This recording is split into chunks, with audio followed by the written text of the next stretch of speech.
আমি আবারও বলছি, ডিপ্লোমা মেরিন এবং শিপবিল্ডিং টেকনোলজি শিক্ষার্থীদের ডিপ্লোমা কমপ্লিট হওয়ার পরে 6 মাসের পিসি ট্রেনিংয়ের মাধ্যমে ইঞ্জিনিয়ার ক্যাডেট সিরিজ প্রদান করতে হবে। আমরা আজকে সরকার এবং দেশের জনগণের কাছে এই তথ্যটি পৌঁছে দিলাম।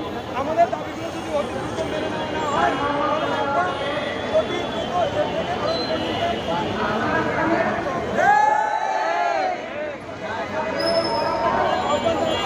আমাদেরকে এর থেকে কঠিন সিদ্ধান্ত নিতে বাধ্য করবেন না। দাবি ছিল ডিপ্লোমা মেরিন এবং শিপবিল্ডিং টেকনোলজি শিক্ষার্থীদের ডিপ্লোমা শেষ হওয়ার পরে 6 মাসের পিসি ট্রেনিংয়ের মাধ্যমে ইঞ্জিনিয়ার ক্যাডেট সিরিজ প্রদান করতে হবে। 2 নম্বর দাবিটি ছিল আমাদের বিভিন্ন মন্ত্রণালয়ে উপপ্রকৌশলী হিসেবে মেরিন এবং শিপবিল্ডিং টেকনোলজি শিক্ষার্থীদের নিয়োগ বিধান চালু করতে হবে। আমাদের 3 নম্বর দাবিটি ছিল প্রতিটি ইনস্টিটিউটে সিওসি থ্রিধারী মেরিন ইঞ্জিনিয়ারদের শিক্ষক হিসেবে নিয়োগ দিতে হবে।